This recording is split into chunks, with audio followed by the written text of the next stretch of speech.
Les Bedzang sont localisés dans l'arrondissement de Ngambé-Tikar, département du Umba-Mekim, région du centre.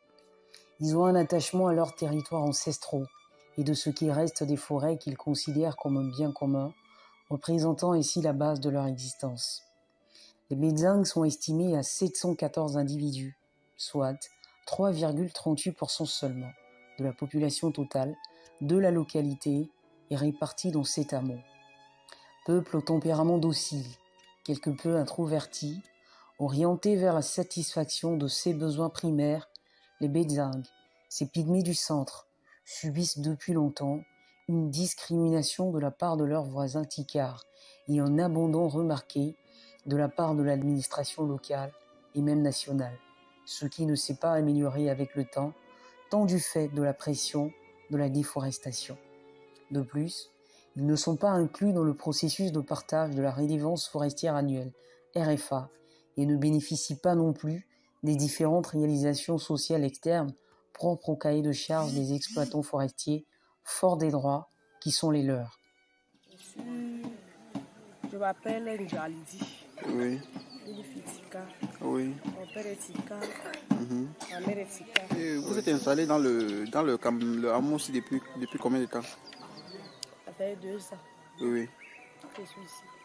Ça fait 2 ans déjà. Je vis avec les Bedzang. Je leur donne l'argent, on part au champ, ils me défichent. Oui. Je les paye. Si ils ont la viande, ils aussi me vendent. Je leur donne l'argent. Oui. On vient acheter le vin, on boit, on danse. Vous êtes Bedzang? Ici en Bandé. Vous êtes Bedzang de Bandé? Oui. Ah. On a le problème ici pour la forêt. Les autres bouffent les bois sans que ça nous donne quelque chose. Ah. Donc ça veut dire qu'ils coupent le bois sans rien donner? Rien. On tend les pièges, mais les autres pas tirer l'arme. Comme on n'a pas les armes. Oui. Voilà. Quand vous tendez les pièges, ils enlèvent le gibier. Ils chassent. Ce petit quartier que tu as passé là. Ah, le village qui est au fond là. Ah. Ici à Cancan. Oui. L'organisation sociale dans les hameaux Bedzang y est très simple. On trouve à la tête du hameau le chef, appelé en Tikar Umbwang, autour duquel se trouvent des notables, qui jouent également le rôle de conseiller du chef. Le chef du hameau est choisi parmi les membres de la communauté sur la base de ses compétences au sein de la communauté. Leurs hameaux sont logés dans des villages Tikar, sous le contrôle d'un chef de village, par ailleurs tutelle de leur hameau. Ainsi, tous les problèmes qui surviennent au sein de leur hameau doivent être soumis à un chef de village, dont les décisions n'épousent pas la plupart du temps les contours de leur réalité et ne sont donc pas de nature à leur apporter une pleine satisfaction. Le phénomène d'accaparement des terres pour l'exploitation agricole par les Tikar et autres halogènes compromet sérieusement leur subsistance. Ils vivent désormais en bordure de route, car expulsés de leur forêt par l'exploitation forestière qui y bat son plein. Entre expulsion des forêts et menaces de mort de la part des Tikar, ceux-ci ne sont plus en même de subvenir à leurs besoins et augmentent de ce fait leur état de pauvreté ainsi que leur vulnérabilité aux maladies. Ils doivent dès lors faire preuve d'une certaine opiniâtreté pour nourrir leur progéniture au risque de leur vie.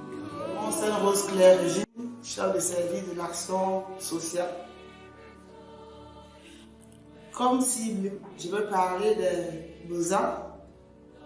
Les Bedzang qui sont une population d'environ 900 âmes reparties dans cette communauté et qui connaissent plusieurs problèmes, entre autres la marginalisation, la pauvreté, le problème de citoyenneté, de l'éducation, des problèmes forestiers et fonciers. Donc, avec EcoDev, il y a beaucoup de solutions qui sont trouvées aux problèmes que connaissent les Bedzang. Particulièrement lequel? Concrètement, les EcoDev sensibilisent les Bedzang par rapport à la sécurisation de leurs droits fonciers et forestiers. Nous faisons ce que nous avons déjà l'habitude de faire. Oui. Aider par exemple les enfants besoin à avoir des actes de naissance. Oui. Les sensibiliser par rapport à l'éducation de leurs enfants. Oui. Oui. Parce que c'est les champions de l'école missionnaire. Oui. C'est les champions de l'école missionnaire. Donc, nous sommes sur le terrain, au quotidien, nous les sensibilisons par rapport aux bienfaits de l'éducation.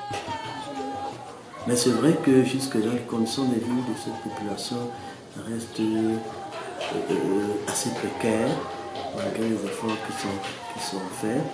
Et tout dernièrement, sur le plan sanitaire, notamment au niveau de Nyanka, du campement pilier de Nyanka, il y a eu la résurgence d'une épidémie de rougeole avec les autorités sanitaires locales, Madame le chef de centre des affaires sociales, nous avons pu avoir des dispositions sur le plan local et ces dispositions ont été amplifiées par le district de Yoko, Madame le délégué régional de la santé publique, l'OMS et même le ministère de la santé publique pour qu'on puisse venir à bout de cette épidémie de rougeole.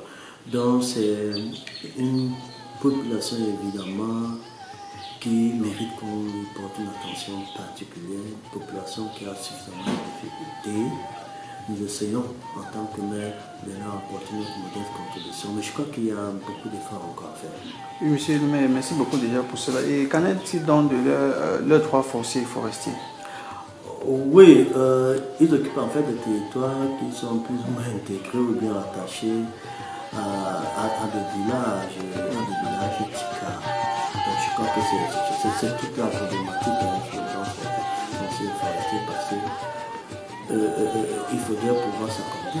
Je crois qu'il y a avec ces villages, avec l'échelle des villages Pour Tika. pallier à cet état des choses, les Bedzang sont forcés de changer leur mode traditionnel de vie, ce qui amène le plus souvent certains Bedzang à avoir une piètre opinion d'eux-mêmes, car beaucoup n'estiment pas être des êtres humains au même titre que les autres.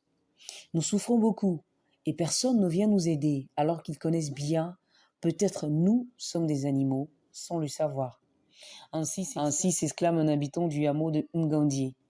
Cet état des choses est corollaire à l'ignorance ou l'abus de la part des tiers quant à leurs droits, d'où l'urgence de mener des actions de sensibilisation et discussions communautaires.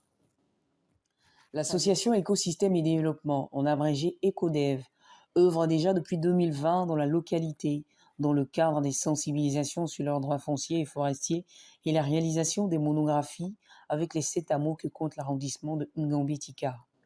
L'organisation des rencontres de discussion multipartites annuelles entre les différents partis ayant une incidence sur le quotidien des populations Bedzang serait déjà faire un grand pas vers la recherche de solutions aux différents maux qui minent la vie de cette population. Ces séances de discussion permettraient à celle-ci de mieux comprendre la réalité des choses, de se connaître et de respecter la particularité socio-culturelle des uns et des autres, mais surtout de se tolérer. Ces rencontres pourraient ainsi impliquer les autorités administratives locales et municipales, les chefs traditionnels des villages tutelles et les représentants des 7 hameaux Bedzang. Pour un développement économique intégral de cette population, tel qu'inscrit dans la loi fondamentale, il urge de doter les Bedzang des 7 hameaux des outils leur permettant de mettre sur pied des activités susceptibles d'impulser et de catalyser le développement de ceux-ci. Il pourrait s'agir de formation à l'apiculture, ou encore à la pisciculture, ou même la création de plantations de maïs et autres produits vivriers à même d'être gérés par les Bedzang sans intervention, sinon celle du suivi. Ces actions de sensibilisation et discussion communautaire, déjà engagées par EcoDev, doivent s'intensifier afin de distiller la connaissance auprès d'eux, mais aussi et surtout de les autonomiser en accompagnant ces derniers à mettre sur pied une association capable de les représenter et de les défendre dans tous les cercles de décision de la vie locale et nationale. Les Bedzang sont un peu porte-autour de forêts localisées dans ce monde de Ngambi-Tika et ce peuple est sujet à différents maux, notamment l'accaparement de la terre, la marginalisation, l'assimilation aux différentes autres couches, la perte de leur identité et différentes autres violations de leurs droits. En ce qui concerne l'accaparement des terres, ceux-ci voient un peu plus chaque jour les différentes forêts ou parcelles de terre sur lesquelles ils mènent des activités, forêts dans lesquelles ils mènent des activités de récolte de PFNL, de chasse, qui sont les activités de subsistance propres à ceux-ci. Voir ainsi dans ces forêts accaparées de jour en jour, tant par l'autorité administrative, tant par l'autorité, tant par l'élite, tant par leurs congénères Tika et des autres tribus. L'autorité administrative qui très souvent met ces forêts-là en exploitation à travers l'octroi des titres d'exploitation, tels que ici j'ai cité les unités forestières d'aménagement dans lesquelles les peuples autochtones Bedzans n'ont pas l'autorisation de pénétrer et dans lesquelles se trouvent les différentes plantes médicinales dans lesquelles ils doivent faire la chasse pour pouvoir subvenir à leurs besoins. Et puis entrer, beaucoup font l'objet d'opiniâtreté, d'étuditisme et suit très souvent des menaces. La question des peuples autochtones Bedzans, de Gambetika, est propre à celle des peuples autochtones des forêts du Cameroun, avec une simple différence que les Bedzans de Gambetika semblent avoir été oubliés, raison pour laquelle jusqu'aujourd'hui, ils sont encore victimes des abus qui tendent même à les assimiler et à faire disparaître complètement leur culture. Les actions menées jusqu'ici par ECODEV ont aidé à entamer les moyens, les voies et moyens pour trouver des... C'est important que tous les partenaires au développement, l'administration et même tous les acteurs puissent porter une attention particulière sur ce peuple qui est en train de perdre complètement ses racines, sa culture, ainsi que son mode de vie traditionnel. Il y a beaucoup à faire, mais il y a encore beaucoup d'espoir. Nous comptons donc sur ces âmes de bonne volonté qui pourront, n'est-ce pas, se tourner vers ces peuples afin de garantir la sécurité de leurs droits, leur autopromotion, tout en mettant en place des mécanismes qui leur permettent de se prendre eux-mêmes en charge. Lorsqu'un peuple est oublié, il y a de fortes possibilités qu'il puisse disparaître. Dans une société aujourd'hui où il faudrait beaucoup de connexion et beaucoup d'accompagnement, de synergie, les Bedzans se doivent d'être en contact avec les autres peuples tels que les Baka, les Bageli, les Bakola.